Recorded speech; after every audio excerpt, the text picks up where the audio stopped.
Hi guys! May gabi yung tanan. Good evening, good morning sa lahat ng sulok ng mundo. Nagluto na naman tayo. Tapos ang niluluto natin is gulay. Pinakbet, pero walang talong.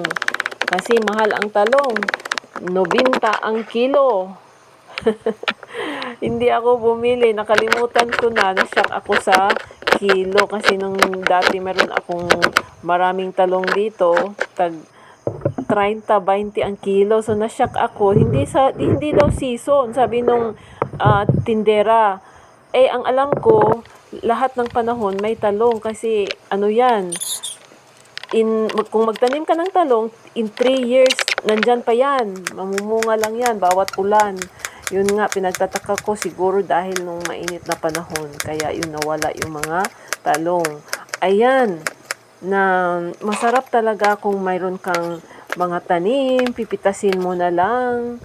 Kung magtanim, may mapipitas, tapos may makain na mga fresh vegetables. Oo.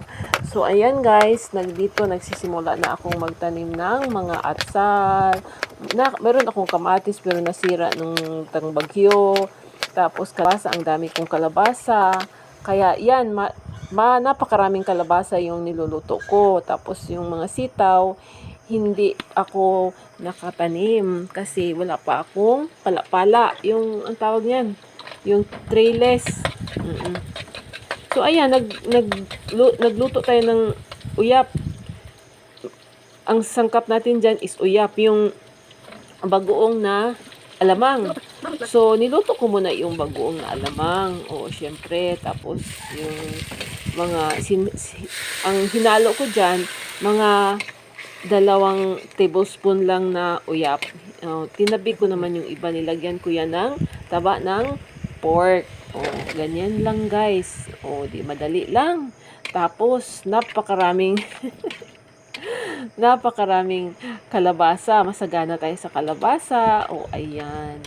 Yan ang ating kagabi yan. Nung may bisita ako kagabi. So, ayan guys. Ang ating video karon. Salamat sa panood. Bye!